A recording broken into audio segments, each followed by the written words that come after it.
क्या क्या समस्याएं आपको थी? मेरे कमर में दर्द था और उसके अलावा दोनों पैरों तक दर्द आता था। आईडीसीबी इंजेक्शन लगाने के बाद मुझे दर्द में काफ़ी रिलीफ़ मिला। पहले इस से जो आपका दर्द था जो हाँ, 4.5 साल से चल रहा था उसमें कितना आप कहोगे 100 में से उसमें कितना? 60% से एबव मतलब रिलीफ़ मिली। तो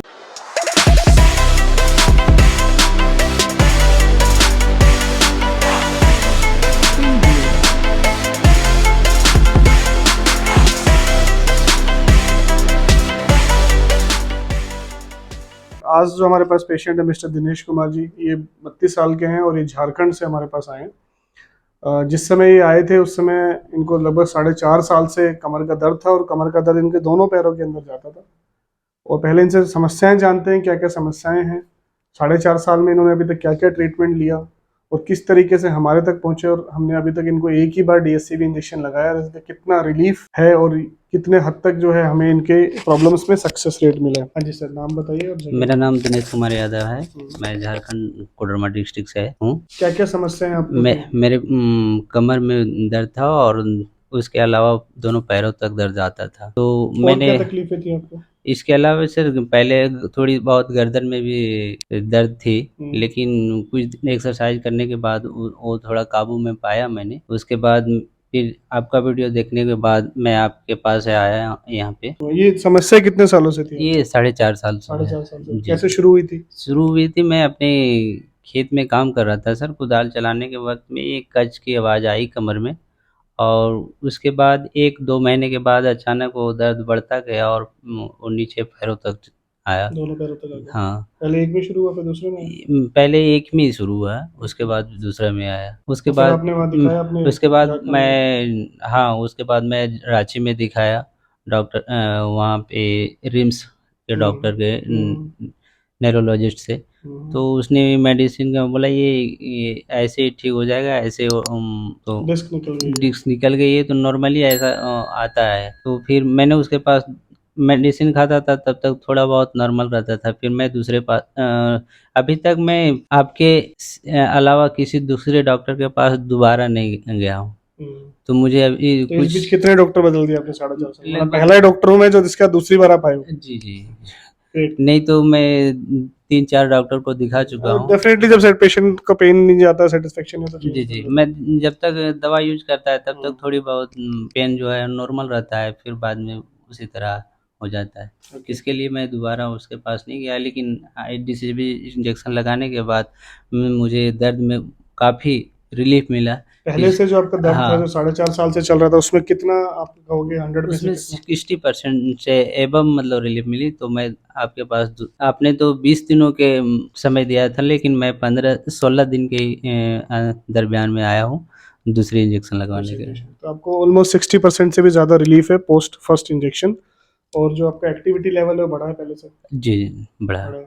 और जो आपके भारीपन था होता था वो उसमें कमी आई है? उसमें भी 40% की कमी है। उसके अंदर 40%, यानी कि भारीपन में कमी है आपके। जो दर्द ओवरऑल दर्द जो 4.5 साल से चल रहा था उसके अंदर भी आपको ऑलमोस्ट ऑल 70% की जी, रिलीफ आ जी, रहा है। ऑलमोस्ट दोनों में कमी है। ओके, तो थोड़ा कॉन्फिडेंस आ रहा है कि इतनी दूर से झारखंड से मैं जी, मैं गुड़गांव आया था तो अब ठीक हो तो जाऊंगा? मुझे मेरे अंदर कॉन्फिडेंस ये है, इसलिए मैं दूसरी बार आया इंजेक्शन लगवाने के लिए।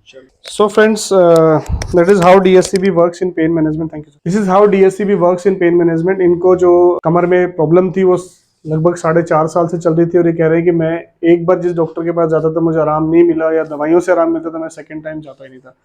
बट हमारे पास आने के बाद से सेकेंड टाइम मेरे पास आए हैं। फर्स्ट डीएससीबी इंजेक्शन के बाद इनको more than 60% improvement in pen है। जो क्रॉनिकली इनको क्रॉनिक पेन से जो पेशेंट पीड़ित था लगभग 4.5 साल से, और हैवीनेस थी इनके पैरों में, उसके अंदर भी उन्होंने बोला कि लगभग 40% के आसपास इनको आराम है। अब इनकी एमआरआई जब मैंने देखी तो उसके अंदर L5-S1 डिस्क प्रोलैप्स है, और डिस्क प्रोलैप्स के साथ में जो इनको प्रॉब्लम हो रही है जिसकी वजह से दोनों पैरों में इनको दर्द आया था, that is canal stenosis. Canal stenosis का मतलब होता है कि जब आपको लॉन्ग टर्म डिस्क प्रोलैप्स हो जाए, लंबे समय तक अगर आपकी डिस्क निकली रह जाए, तो वो धीरे धीरे कनाल को कॉम्प्रोमाइज कर देती है। और जो कनाल डायमीटर होता है, जो हमारा कनाल निकलने का जो रास्ता होता है जहाँ से हमारी नर्व एग्जिट करती है, नर्व निकलती है स्पाइनल कॉर्ड में से निकल के, उसको हम कनाल कहते हैं, और वो उसका जो डायमीटर है वो कम हो जाता है। ऐसे रिजल्ट ऑफ विच नर्व के ऊपर कंप्रेशन लगातार बना रहता है। ये बहुत बार पेशेंटों को ओल्ड एज के अंदर आता है, 50 के बाद, 60 के बाद। लेकिन अगर आपको सिग्निफिकेंटली यंग एज के अंदर काफ़ी लंबे समय से डिस्क की समस्याएं चल रही हो, तब भी आपको कैनाल स्टेनोसिस हो जाता है।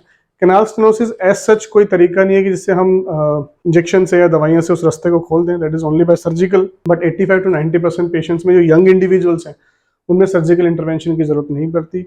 With the help of different method जिसके अंदर हम लोग डीएससीबी इंजेक्शन का इस्तेमाल करते हैं, वो नर्व की इन्फ्लेमेशन को ख़त्म करता है, नर्व एडजस्ट करती है कि अब जितना उसको रास्ता मिल रहा है उससे वो जाना स्टार्ट करती है। अलॉन्ग विद दैट पेशेंट को फिजियोथेरेपी, रिहैबिलिटेशन, लाइफस्टाइल मॉडिफिकेशन। जैसे इन्होंने मुझसे पूछा कि क्या अभी ऐसा तो नहीं है कि मेरे पास सिर्फ इंजेक्शन का असर आ रहा है इसकी वजह से ऐसा हो जाएगा। इसमें बताना चाहूँगा कि ये परमानेंटली आपकी नर्व की इन्फ्लेमेशन को ख़त्म करता है। DSCB injection nerve block injection है और नर्व की एक्साइटेशन, जो नर्व की इन्फ्लेमेशन है, उसको ये ख़त्म कर देगा धीरे धीरे। और जब आपकी नर्व की एक्साइटेशन, एक्साइटेबिलिटी या फिर जो उसकी इन्फ्लेमेशन है वो खत्म हो जाती है, तो आप नॉर्मल तरीके से अपनी लाइफस्टाइल लीड कर सकते हो। इसके साथ में लेकिन इंपॉर्टेंट होता है कि आप रिहैबिलिटेशन कैसा कर रहे हो, आपकी फिजियोथेरेपी कैसी कर रहे हो, और एक्सरसाइजेज जो हम बता रहे हैं वो आप मेंटेन कर रहे हो कि नहीं कर रहे हो। Along with that you also need to take precautions कि आप ऐसा कुछ एक्टिविटी ना करें जिसकी वजह से बाकी कोई डिस्क के अंदर प्रॉब्लम आए। इसलिए lifestyle modification is very very important. कहने का मतलब ये होता है कि DSCB injection is only one part. जब मैं अपनी पूरी थेरेपी को हम लोग कंप्लीट करते हैं कि किस तरीके से हम कंजर्वेटिव ट्रीटमेंट, यानी कि बिना ऑपरेशन हम जब मैनेज कर रहे हैं तो क्या क्या हिस्से हैं इस ट्रीटमेंट के। इस डीएससीबी तो एक हिस्सा है जिसको हम शुरू में इस्तेमाल कर रहे हैं, है ना। डीएससीबी इज अ वन पार्ट जिसको हमने स्टार्टिंग में इस्तेमाल किया कि जो पेशेंट सालों से दर्द के अंदर है, सबसे इंपॉर्टेंट है कि उसका दर्द कम क्लियर किया जाए। कोई भी पेशेंट पेन में आएगा तो वो कहेगा कि सबसे पहले मेरा पेन कंट्रोल करो सर, उसके बाद आपको जो करना है करते रहिए। So first important is pain management, that is number one step. Along with that, physiotherapy, rehabilitation, medication, supplementations and lifestyle modification, ये सारे के सारे बहुत ही इंपॉर्टेंट है, ताकि जब इन सब पे आप काम करते हो, आपकी कोर स्ट्रेंथ मसल्स पे आप काम करते हो, न्यूट्रिशन पे आप काम करते हो, वेट रिडक्शन पे आप काम करते हो, आपके पोस्चर पे आप काम करते हो, तो आप परमानेंटली ठीक रह सकते हैं, एक एक्टिव लाइफस्टाइल लीड कर सकते हैं। इस तरीके से ये ट्रीटमेंट कंप्लीट होता है। ये सिर्फ आप मन में मत बना के आइए कि मैं जाऊंगा, एक इंजेक्शन लगेगा, मेरे को मैजिक हो जाएगा और मैं उसके बाद मुझे कुछ नहीं करना है, तब आप ठीक नहीं हो सकोगे। आपको आपकी स्पाइन में, चाहे आपकी सर्वाइकल की प्रॉब्लम हो, चाहे आपकी लंबर स्पाइन की प्रॉब्लम हो, इसमें आपको भी मेहनत करनी पड़ेगी ताकि आप लॉन्ग टर्म परमानेंटली ठीक रह सके और उस नौबत तक ना पहुंचे जहां पे आपको सर्जरी की जरूरत पड़े, या फिर अगर आपको इस समय डॉक्टर ने सर्जरी के लिए बता दिया गया है तो हम आपको बेटर सिचुएशन में लाएंगे। लेकिन आगे में आपको मेंटेन करना बहुत जरूरी है, ताकि आपको बार बार ना हमारे पास आना है, ना आपको बार बार इंजेक्शन की रिक्वायरमेंट है। सिर्फ आप physiotherapy, rehabilitation, lifestyle modification, posture corrections, weight reduction and diet maintenance से बिल्कुल फिट रहोगे। इन सारे चीजों पे काम करना पड़ता है। जब इन सारी चीजों पे काम करते हैं तो 3 से 4 महीने के अंदर पेशेंट एक एक्टिव लाइफस्टाइल में आ जाता है। उसके बाद उस पेशेंट को हम रिव्यू भी करते हैं, 3, 4, 5 मंथ्स पे करते हैं और वो अपनी एक्टिव लाइफस्टाइल लीड कर सकते हैं। आपको, आपके जानने वालों में, आपके परिवार में किसी को भी इस प्रकार की समस्या, cervical spondylosis, tennis elbow, frozen shoulder, शाटिका या फिर उनको टेनिस एल्बो है, ऐसी सारी कंडीशंस के लिए डीएससीबी इंजेक्शन को दिया जा सकता है। DSCB injection is a purely pain management technique. इसके अभी तक कोई भी लाइफ थ्रेटनिंग साइड इफेक्ट्स नजर नहीं आए हैं और पेन मैनेजमेंट के साथ में physiotherapy, rehabilitation is very very very important. And I, जैसे कि मैं हर सारी अपनी वीडियोज में अभी डाल रहे हैं कि very recently we have started very good method.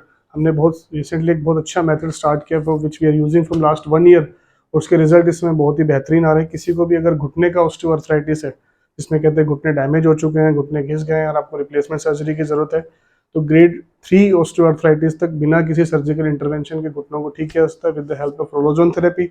अगर आपको रोटेटर कफ टीयर है, आपको ACL टीयर है, पार्शियल ACL टीयर है, आपको मेनिस्कस टीयर्स है, आपको एंकल स्पोर्ट्स इंजरीज हैं, आपको लिगामेंटस इंजरी, इन सारी कंडीशन के लिए प्रोलोथेरेपी के माध्यम से आप कंप्लीटली रिकवर कर सकते हैं और एक्टिव लाइफस्टाइल लीड कर सकते हैं। ऐसी कोई भी समस्या आपको है, आपके जानने वालों में है, आप नीचे दिए गए नंबर पे कांटेक्ट कर सकते हैं। अपनी रिपोर्ट हमारी टीम से शेयर करके आप फ्री ओपिनियन ले सकते हैं और आगे में भी आपको ऐसे हेल्थ टिप्स मिलती रहे, इसके लिए चैनल सब्सक्राइब करना ना भूलें। तुरंत चैनल सब्सक्राइब करें।